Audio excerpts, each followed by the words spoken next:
If you're in the market for a new turbocharged sport compact, it's pretty hard to beat the entire package of a Volkswagen GTI. This has long been the preferred choice for enthusiasts for well over 40 years, and the current generation first made its debut back in 2022. The Mark 8 basically gives you all the refinement and performance that you could want in a daily driver. However, 3 years ago as well, Hyundai of all brands entered the space with their sport compact entry in the form of this. This is the Hyundai Elantra N with a 276 horsepower turbo under the hood and a slick shifting 6-speed manual transmission. So as you can see, this week we have managed to gather up both of the latest versions, both the 2025 GTI and the Autobahn trim and this 2025 Hyundai Elantra N and this Atlas White with the 6-speed manual transmission. The big question I want to answer for those of you who have roughly $35,000 to spend on a new fun to drive daily driver, does Hyundai or Volkswagen build the best sport compact? Stay tuned to find out.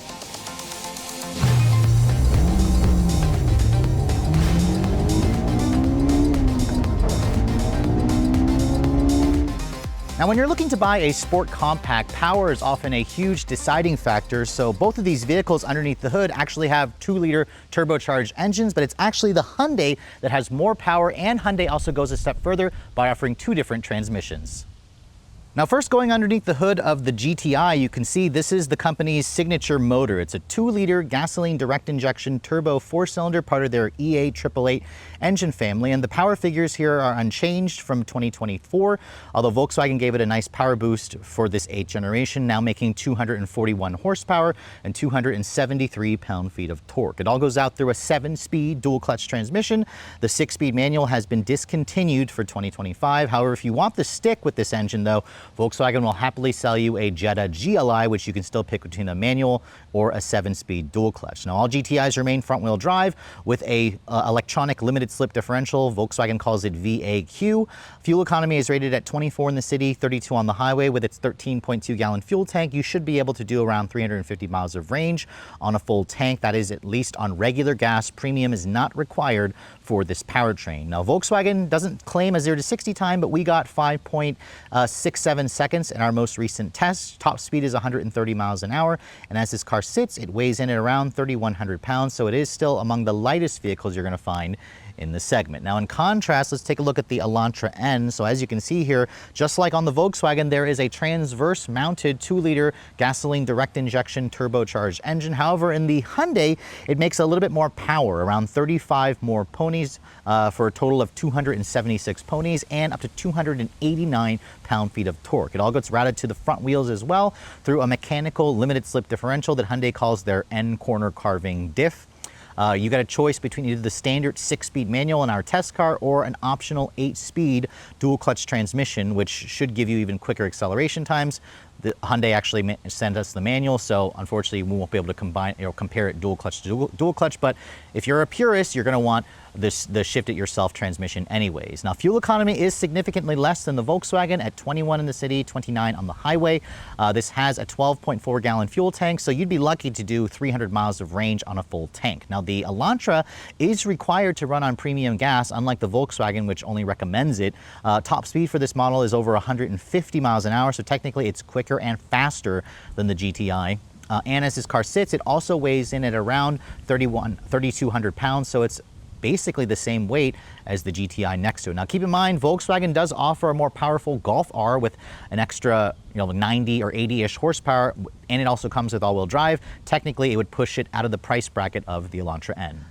Now, closing both hoods, which as you guys saw, they are both supported by a prop rod as opposed to proper hood struts. You can see that. Let's go ahead and talk about the exterior styling of both of these vehicles. Now, they honestly couldn't be more different because compared to the Elantra N, the Volkswagen looks very much like a mature, understated, hot hatch design. It doesn't look or it doesn't scream, "I'm fast," or it doesn't scream, "Arrest me, I'm speeding," the way the Elantra does. Let's first go ahead and talk about the Volkswagen styling, because as you can see, Volkswagen gave it some updates this year for 2025. The headlights are a little bit slimmer.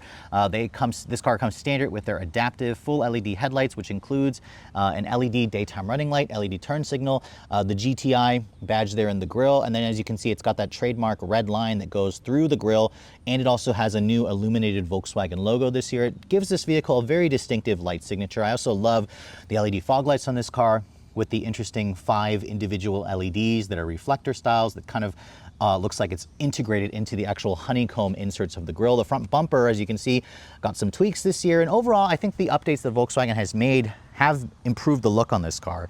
The skinnier headlights, the updated front fascia, this moonstone gray, it all just makes for a very cohesive, understated look that I think is going to age extremely well. In contrast, the Elantra N basically screams, look at me. This car has boy racer looks to it, and it's very distinctive with the Atlas white exterior and all this kind of satin black accents that you find on the vehicle. You can see the headlights. They are also a projector style LED. You have an LED daytime running light. You also have an LED turn signal over here. This vehicle does lack fog lights though. Instead, you just have some functional openings down there along the front fascia, and you can see the big intercooler behind it, although the Volkswagen you can as well.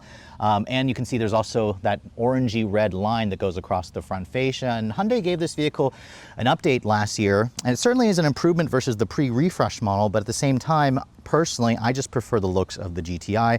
I think they're going to age better, and they also don't scream, look at me, the way the Elantra N does. Now, moving around the side profile, now obviously to make this fair, I really should have a Jetta GLI because it's a sedan as opposed to a hatch, but the GTI also is around the same price as this vehicle. Now, as you can see, moving around the side profile of the Elantra, this is clearly the bigger vehicle over the Volkswagen. At 184 inches long, this is around 15 inches longer than the GTI, and you also have this really nice looking 19-inch alloy wheel with a 14.2-inch front rotor with an N branded red painted caliper. So the brakes are pretty large. The tires are also 245 by 35 ZR19 Michelin Pilot Sport 4S tires. This car does come with adaptive suspension where you can customize the suspension with the push of a button. There's also more of that side skirt there with the red accented line. There's a really interesting, almost geometric pattern to the side of the vehicle with the doors and those intersecting triangle lines, hard lines. The mirrors you can see are not power folding, but you do have an integrated turn signal, black painted. And then if you want a sunroof on this vehicle, Hyundai will offer it only on the dual clutch model. Moving over to the rear of the Elantra N, you can see the design has that classic sedan shape, and there's also a big wing at the back. This car definitely looks even more boy racer at the rear of the car, especially when you start looking at the taillights, which I never quite warmed up to the design of the rear for the Elantra N. The taillights also have an incandescent LED combination. You can see the turn signal and reverse light is just an incandescent. The black painted spoiler definitely stands out even more with the Atlas white exterior color. And I also like the black badging here at the back with the big N logo. The big dual oval exhaust tips on this car certainly scream, I have a lot of horsepower, and it also sounds like it has a lot of horsepower. Let's go ahead and fire it up. You can hear how that engine sounds real quick.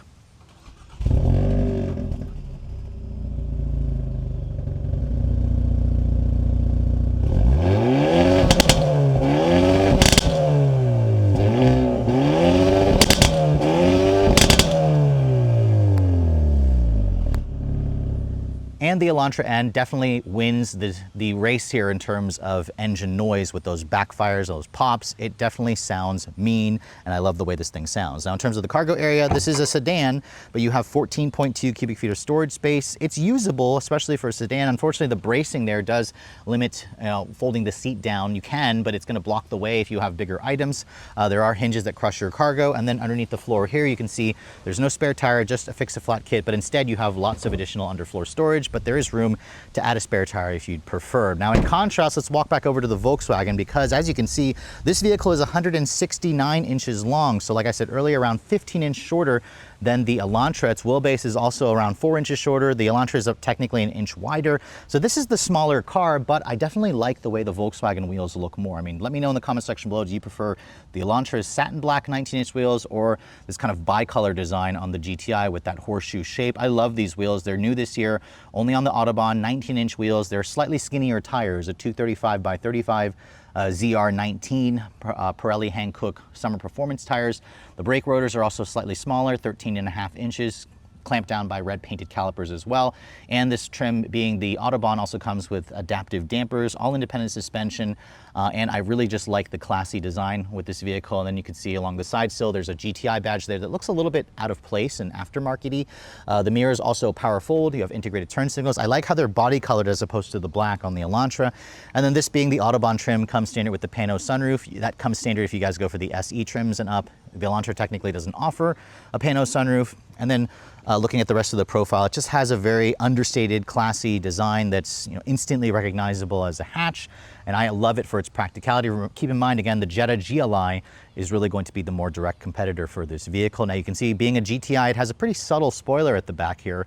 The Golf R is going to have the even bigger wing, and then you can see more of a premium look here with the full LED taillight design for this car. Although the European spec cars have a slightly more aggressive looking taillight design. And then you can also see the Volkswagen GTI has a dual exhaust system that's chrome tipped, but it doesn't quite have the sound from the active exhaust on the Elantra N, but it also doesn't sound so bad. So let's fire it up. You can hear how it sounds real quick.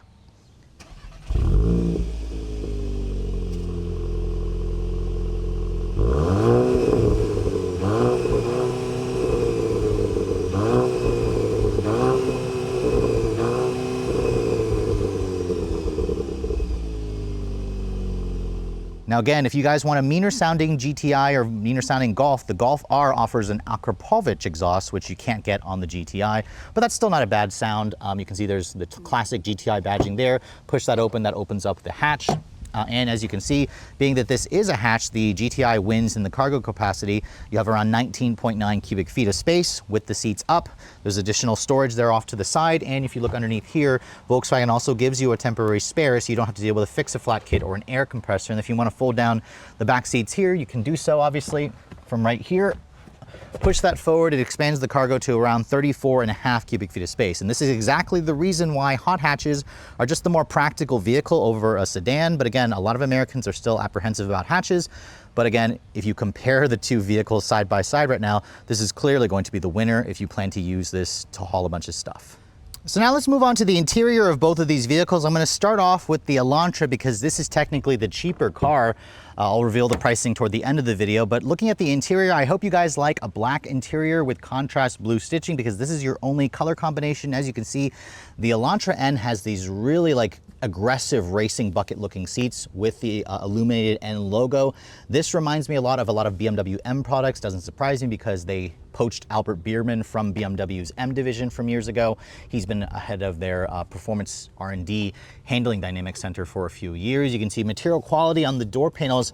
It's rather cheap, however. You have hard touch plastic materials on the upper portion. There is a nice Alcantara here. It's slightly padded over here, and as you can see, it's just very dark. It really needs more color. The window controls, only the driver windows one touch up down. Everything else is not a one touch. The window switches definitely have a cheaper feel to them. And you also have an 8-speaker Bose stereo, which sounds okay. If you guys are an audiophile, you're probably going to be disappointed and you're going to prefer to listen to the engine a little bit more. You can see the pedals are also metal accented, which is nice. And overall, the interior just feels a little drab and dreary, but the seats definitely help to brighten things up. I don't like how Hyundai doesn't offer power adjustable seats. They're just a 6-way manual, and these seats offer a 3-level heat. Don't even think about finding ventilated seats. Now, stepping inside, the Elantra N definitely feels a little bit more like a serious sports car because the way these seats hug you. If you guys are of wider frame, you're not going to fit into these seats very well. Shutting the door actually has a pretty solid sounding thunk. And then here's the key fob for the vehicle. You can see this is Hyundai's newest intelligent access key, which looks like the H logo when you flip it over on its side. It has some rather cheap feeling materials where they get scratched up. And as you can see, because it's manual, it's lacking remote start, but your usual buttons over there. Starting the vehicle up, you got to put the clutch in. And you can see the gauge display is fully digital. And then in the center display here, you have a 10.25-inch display, which does lack wireless Apple CarPlay and Android Auto. It has both, but you have to connect your phone via this USB-A dongle here, which is very old school. Hyundai has a newer software in the Kia K4, or at least Kia's using it, but it's not available on the Elantra for now, so I imagine Hyundai's saving that for the next generation. You can see the steering wheel got some updates this year with the new, or last year with the new blacked out Hyundai badge. I wish this was a flat bottom wheel. The diameter of the wheel is a little bit too large, but the leather feels good. It's got a good 9-3 grip, lacking any paddles because this is a manual, obviously. And the wheel itself offers a tilt and telescoping arrangement. It offers a good amount of adjustability to get comfortable aside from the seats constantly squeezing you. The horn, it sounds pretty much nondescript, but at least it doesn't sound like a puny, pathetic horn like on a GR Corolla, for example. And then the gauge display, you can actually change the way that looks by switching it into its 3 different drive modes. And if you push this button here, that goes into the hottest mode, N mode. It gives you the tack front and center, and you can really hear the revs start to go up. The engine sound also gets a little bit deeper with the pops and crackles if you rev it up a little harder. No heads-up display with this vehicle. This upper material here is a soft touch injection molded plastic, but it also feels a little cheap. This feels very scratchy and cheap along this area here. Lots of piano black, which looks like crap after just honestly a few days. This model that I'm driving only has like 2,000 miles on it. It already has fingerprints and smudges and scratches. The manual though, however, is lovely. It's got really nice short throws. They're precise. It has that snickety snick feel. And when you want to access reverse, you pull up on that ring. There's your backup camera. It offers trajectory and distance markers, and parking sensors, but no 360 camera for this vehicle. Wasn't expecting that in this class of vehicle. You can see lots of traditional buttons. You've got dual zone climate control. Your 3-level heated seats are here. The buttons feel pretty high quality. I also like how Hyundai keeps a lot of knobs here as well, which is something that the Volkswagen is lacking, which is fine. I find to be annoying. And then this screen is definitely looking a little small, especially with all the unused real estate. So it would have been nice if Hyundai had gone to their bigger 12.3-inch display. This setup here, as you guys saw, is also standard equipment. There's a dedicated N pages here where you can basically go and customize the drive mode settings to your liking and activate the launch control, and also turn on and off the shift light and turn on and off the active sound design, which this vehicle actually offers very intricate levels of different active sound, from a sporty to high performance. TCR is their race car, and then a rally mode. And you can even go into like this gear here and fine tune the sound of the sporty fake sound settings. So I think that's pretty cool. Lots of adjustability. It reminds me a lot of a BMW M product. These seats, I think, are a little bit too aggressively bolstered. I don't find them to be comfortable at all for myself. I also wish they were power adjustable seats. Down here you can see traditional handbrake, cup holders, slightly padded center console, which offers additional storage, and then the glove box just cheaply falls, but it's a bin style, offers a little bit more storage. So overall, the interior definitely feels more like an economy car, especially when you hop into the Volkswagen first, but at least it's got good visibility, and the screens and graphics look fine. It just needs Hyundai's newer software. The rearview mirror here, as you can see, is not auto dimming, no digital camera mirror, and I also hate these cheap looking incandescent bulbs, which that's a pretty quick fix if you guys want to change that. There is some ambient lighting in this vehicle where you can change the color of the ambient lighting. It's basically just this ambient light strip here, so it's not as intricate as some of its rivals, but overall it's still a pretty nice cabin. Let's go ahead and show you guys the back seat of the Elantra N really quick as well. This vehicle offers around 38 inches of legroom back here, which is fine. Material quality is hard touch plastic, just like the front. It's even cheaper hard plastic here. The seats have the same Alcantara and leather combination with the contrast blue stitching, but this is where the Elantra N has the GTI beat, because the door opens larger. You have 38 inches of legroom, which is 3 more inches than the GTI. And you can see you still have 2 USB-C charging ports, but no rear seat air vents, no heated rear seats, no storage cubbies in each of the front seats, and also, this is insulting, no armrest here, which I find to be super annoying. The headroom space, as you can see, is tight for somebody my height at 5'7", so it's interesting how this is the bigger vehicle, but the backseat headroom is less than the GTI, but at least the legroom is very, very expansive. But let's go ahead and hop into the interior of the GTI, because this vehicle is certainly going to feel very much like an Audi or a luxury car when you get inside. Now, first of all, when you first open the door, I love this color combination. This is the Titan black leather, although it's Titan black and this is the only color combo, but I love how it's like a two-tone design. The GTI seats also look pretty sporty and aggressive. They have nice bolstering to them, but they're also easier to get in and out of and more comfortable than the Elantra N seats. And then Volkswagen on this trim also offers 12-way power seats with 3-person memory. These seats are also heated and ventilated. It's standard on the Autobahn trim, but you can add these seats with the heat and ventilation, the power and memory on the SE trim for an extra $1,300, so kind of keep that in mind. The door panel materials have some nice soft touch injection molded plastic. There's some fake carbon fiber trim, aluminum accented door handle, nice padded leather here, and then the window controls are one touch for all 4. They have a much higher quality feel. There's even some fabric material in the actual door pockets. This is hard touch plastic here, but it certainly makes a great first impression, a better first impression than the Elantra. Now, getting inside, it feels easier to get in and out of this vehicle, and then as I shut the door has an even more solid sounding thunk than the Elantra. And as you can see, here's the key fob for the car. It's Volkswagen's latest intelligent key. I think it feels more expensive. It has better materials than the Elantra, although this shiny black plastic is gonna get dirty. Starting the vehicle up, I actually went for a clutch pedal. Put your foot on the brake and then push the start stop button down here. You can hear the engine fires up. And it doesn't sound quite as deep and burbly as the Elantra, but at the same time, this doesn't have a bad sound either. When you put it into like its sport mode, it creates like a synthesized sound, just like on the Hyundai, but This actually sounds better on the inside when you're revving it versus the Elantra does on the inside. Now, Volkswagen definitely has the Elantra beat when it comes to interior quality, because in addition to the soft touch materials here, this Autobahn trim also gives you a heads-up display. This feels really high quality, like it was lifted out of an Audi. I also like the fake carbon fiber trim. The way the dash vents look also look pretty nice. There is hard touch plastic here and way too much piano black plastic here, which I don't like, but I love the steering wheel in this car. This is a near perfect steering wheel. It's got that smaller diameter that I'm looking for. It's got the contrast red stitching, the flat bottom design. You have a manual tilt telescoping adjustment for the wheel, which offers a good amount of adjustability. Paddles to control the 7-speed dual clutch. Love the hard buttons that Volkswagen added this year on the steering wheel as opposed to the annoying touch sensitive buttons. The horn, it actually sounds like a meatier, deeper tone horn than the Elantras. And then you can see you have a 10.25-inch display here, which you can customize as well. Hyundai basically, or Volkswagen basically allows you to you know, adjust a couple of things here, although for some reason, I don't know why it's not working right now. That's weird, I've never seen that. This thing was working perfectly before, so not entirely sure why that's not working now, but you can customize the way that screen looks. And then of course, all GTIs come with this new 12.9-inch center display. So this is a solid 3 inches larger than what's in the Elantra, and you also get wireless Apple CarPlay and Android Auto with this vehicle. So you can see here, there's the standard display. The software has been greatly improved. I pushed on that. You can see all your different icons here. The graphics and the processing speed of the screen are just much better. I love how crystal clear the resolution is. You can also adjust the ambient lighting in a more intricate way, where it even changes the ambient lighting color in the instrument panel as well. So that's all really cool. That goes back to your home screen there. Your heated and cooled seats are technically in the screen. Now, some of you may not like that, but I love how this car at least has cooled seats. They are a really great feature to have when it's super hot outside. The climate control is technically a 3-zone automatic. There's also an air filtration mode, which is nice. And this, to me, is a nicer infotainment setup than what Audi has in their vehicles, which is kind of crazy to think. But we're kind of going back to the era where Volkswagens very much felt like budget Audis, so love that. These slider touch controls here, that's for the volume. I do wish that this was actually a knob or traditional like toggle wheels, but these are now at least illuminated. And for the most part, they've been quick and snappy.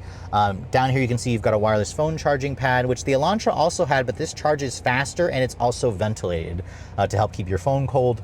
When I put the vehicle into reverse, you can see there's your backup camera with parking sensors, trajectory, but no 360 camera. Volkswagen doesn't offer that, sadly, on the GTI. And then you can see down here, more storage, padded center console. Open that up, you can see it's a pretty big size bin. And then, like I said earlier, the seats are just far more comfortable. They also look good still, I think. And they're just easier to get in and out of, which is, I think, important. The glove compartment, you can see, is damped, but not lined with felt. It's a bigger glove box versus in the Elantra, and the upgraded Harman Kardon stereo in this vehicle also just sounds much better. It's more clear, it has more bass than the Bose system that's in the Elantra. So kind of keep that in mind. This right here is an auto-dimming frameless style rearview mirror. You also have that sunroof. This also opens up to vent air. This is a feature you can get with the automatic Elantra, but not on the manual. So overall, the interior just feels nicer, it smells nicer, the tech looks more impressive, and again, this car doesn't feel like an economy car the way the Elantra N does. So if you guys are looking for a more luxurious feeling cockpit, you should definitely check out the GTI. Now, in contrast, the GTI's backseat is the smaller option compared to the Elantra. When you open up the door here, the door doesn't open up quite as large, but it still offers a fairly large opening. Material quality is hard touch plastic back here on the upper portion, so it's been downgraded slightly, but it's nice and padded over here. These seats do not recline, but they do fold down like I showed you earlier. But once you're back here, you can see there's about 3 inches less legroom in this car, about 35 inches. So this is my driving position. The seat definitely feels closer to my knees. It's harder for me to kind of get comfortable and cross my legs back here. But at least Volkswagen gives you more storage. There's actually 3 cubbies here in each of the front seat backs. You have rear seat air vents, you have climate control functionality, a 3-zone, and you have 2 USB-Cs down here along with heated rear seats. So these are all features that you don't expect to find in a compact sport or a sport hatchback like this, a sport compact. You also have these adjustable headrests, and you also have an armrest that folds down here with cup holders, and as you can also see, plenty of headroom space for this vehicle. So where the GTI loses some legroom compared to the Elantra, it gains some headroom, and it also gains more features. These rear seat air vents are probably one of the best features because it's annoying on a hot day when the backseat passengers don't have a vent to cool themselves off with. So now it's finally time to drive these two sport compact vehicles. The first thing I want to do is test out the 0 to 60 time in the GTI. With launch control, it's pretty simple. Just put it in sport mode, turn off the traction control, brake torque it.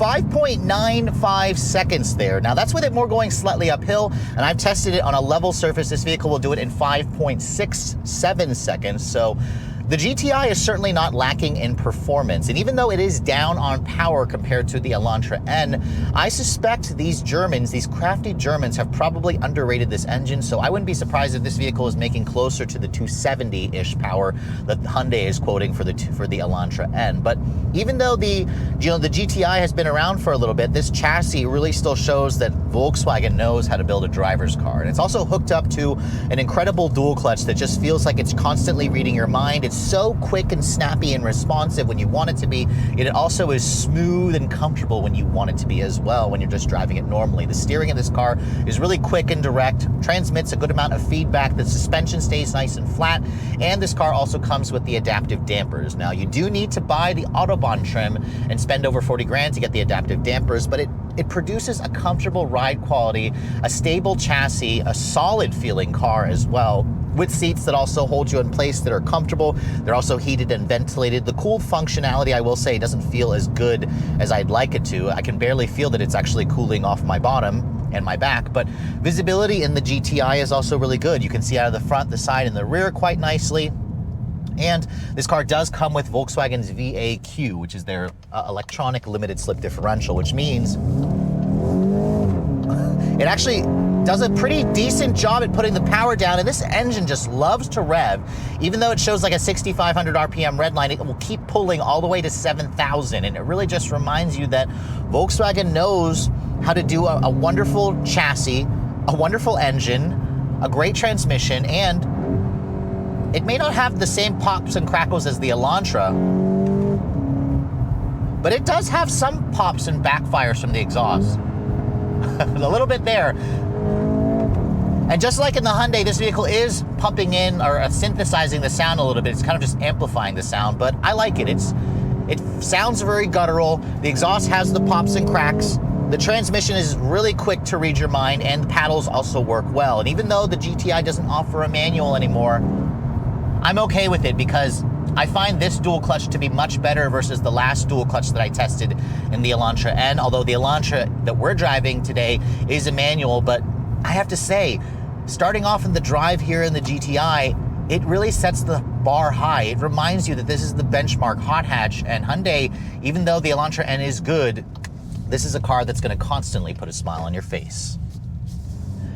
Now, after just hopping out of the Volkswagen GTI, which sets a pretty high benchmark, and into the Elantra N, this is where you're going to immediately notice that Hyundai clearly had the Civic Type R and GTI in their crosshairs when they were designing this vehicle, because it feels very much like it's in the same league, if not even sportier league, versus the GTR. The GTI, for the steering in this car is even quicker in its response and sharper than the GTI's. And the GTI's is not bad, but immediately what I'm noticing right away is the ride quality. This car feels noticeably stiffer in its stiffest setting. And that's kind of where Volkswagen has a little bit more experience there with giving you a little bit more of a daily drivable vehicle. But let's go ahead and see what we can get 0 to 60 wise. I got 5.9 on the GTI here. I've got the launch control active. Let's see what we can get here.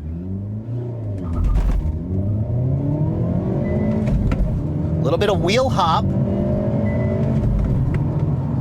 All right, we got 6.1 seconds there, 0 to 60 wise, which actually is not bad. Remember, the manual model is going to be a little bit slower than the dual clutch automatic that Hyundai also offers, and it's a smidge slower than the GTI, which got 5.9, but still, this is a car that, you know, it has a manual transmission, 276 horsepower. It makes me think, again, that the Volkswagen offers a little bit more real-world power. I feel like Volkswagen is underrating their 2-liter versus Hyundai could be overrating their engine. I love the manual in this car, though. It makes me miss the manual that was available in the GTI, and listen to this sound, guys. I mean, the Volkswagen had some pops and cracks from the exhaust, but not like this car. This has the proper bang backfire noises that I really want my sport compact to have. It just sounds like waste. it very much is wasteful for this car to be making all that noise every time you lift your foot off the throttle. I also love the active rev match function. That sound is absolutely epic. And then when you start hustling this vehicle through some corners, you can really feel that Hyundai's chassis designers or chassis engineers, they really got the feel of this car right. It just feels hungry for more corners. The GTI is really good in that sense, but the Elantra N is even better. And I was not expecting an Elantra, a Hyundai, to be better than a Volkswagen in terms of the grip for this car. It's incredible to me what this car is capable of. A little torque steer there. The engine also doesn't feel quite as linear as the GTIs. I noticed there's a little bit of a cutoff when you pass 6,000 RPM. The engine doesn't love to rev. It's not quite as refined or rev happy as the GTI's engine, which doesn't surprise me. Volkswagen's 2-liter is an amazing marvel of engineering. Hyundai's 2-liter is good, but I can tell it's just not quite as refined as the Volkswagen. So that's kind of something that I don't love. The seats in the Volkswagen to me are a little bit more comfortable. Hyundai doesn't offer a power adjustable seat in this car, so I find it harder to find a comfortable driving position. The noise levels in this car are also noticeably higher. There's more road noise coming in. There's more engine noise, which the engine noise is not bad. I'll take the engine noise. Every time you shift, this thing just has those backfires, which is absolutely epic. Visibility wise, the view out of this car is also easy. You can easily drive this vehicle. The clutch does take a little bit of getting used to, but the snickety-snick feel of the shifter is nice. It's a close ratio 6-speed, which I really love. What I definitely noticed though is this car feels bigger than the Volkswagen because it's around 15 inches longer. The turning radius is not as good, but at the same time, it is a sedan, so you kind of have to deal with the fact that it is a longer vehicle. When I put my foot down here, I feel a little bit of tug happening from the wheel, but it's not bad. It's not as hateful as it could be, but that's where the GTI has better management of its traction control system. But overall, I still like this car. It is gonna get significantly worse gas mileage. I was getting around 29 mpg in the GTI, and I was getting around 20 mpg in this car. So big difference in terms of the fuel efficiency, and that's kind of where Hyundai's team here, their engineering team, really were trying to give this car more of a visceral feel. But hey, if you drive the two cars back to back, this definitely feels like it's in the same league, if not a little bit more sharper, a little bit more focused, but at the same time you are sacrificing the comfort that you get from the Volkswagen. So after getting a chance to drive both the Hyundai Elantra N and Volkswagen GTI, spending about $35,000 on any of these two sport compacts is going to be a really easy proposition if you're a driving enthusiast, because as you guys saw, both of them are incredibly fun to drive. They're also both very value packed, especially if you guys really favor extra sporty driving dynamics, because typically that has always been the Volkswagen GTI, but as you guys saw, the Elantra N really delivers here. It has a more visceral sound. It's got an engaging 6-speed manual. It's got more power from its 2-liter turbo engine, although in real-world testing, the manual model is actually going to be around the same speed, if not slightly slower versus the GTI, and that's because the manual Elantra N has trouble putting the power down. There's a little bit more wheel hop in this model versus the GTI. Really where it comes down to is what your priorities are, because for me personally, I do find the Elantra N to be the more engaging choice, but it's also a little bit more harsh. The ride quality is a little bit harsher, it's a little bit louder, it's got a cheaper feeling interior, less comfortable seats, and for those reasons alone, it's going to leave me personally with choosing the GTI, because even though this car isn't quite as visceral as the Elantra, doesn't make as many good noises, this vehicle still is incredibly sporty to drive. It's got great steering, it's got a great suspension setup. It also can be daily driven without beating you up with more comfortable seats. And while the back seat is a little bit smaller than the Elantra's, the cargo area is more spacious. And for me personally, I just like the look and feel of the GTI as a hot hatch. And remember, if you guys don't want this hatchback design, Volkswagen offers the Jetta GLI, which is also going to be around $8,000 less expensive versus this GTI that we're showing you here. Now, speaking of which, if you guys are looking to put one of these in your driveway, the Elantra N right there as equipped is around $35,100 with destination charge, while the GTI trim here in fully loaded Autobahn is around $42,500. So there is a pretty big price discrepancy. However, keep in mind, the GTI Autobahn has way more equipment, more premium features versus the Elantra N. If you go with an SE trim of the GTI, you can actually get one of these for around $37,000, which is only around $2,000 more. And at that point, I still find the GTI to be the better value. Also keep in mind, if you guys are going for a GLI is around $34,000, around 35 grand, which is the same price as the Elantra. And even though the Volkswagen powertrain is down on horsepower compared to the engine in the Elantra, at least on paper, I suspect that in typical German car fashion, these powertrains are a little bit underrated. And for those reasons, again, alone, I'm going to happily choose the GTI as the winner of this comparison test. Although Hyundai definitely puts up good fights, so I'm very much looking forward to seeing the next generation Elantra, and or if Kia can get a hold of this powertrain and the upgrades to this chassis and basically give us a K4 GT, especially in the new hatchback configuration. I think that would honestly be the perfect combination if you guys are trying to decide between these two vehicles. Well, all that said, hope you guys have enjoyed my very detailed comparison between the 2025 Volkswagen GTI and the 2025 Hyundai Elantra N. If you're also looking to see the latest cars I'm testing, be sure to follow me on Instagram at redline_reviews, like us on Facebook, and as always, guys, please keep subscribing to the Redline Reviews YouTube channel for all the latest reviews. Thank you so much for watching. I'll catch you all in the next video.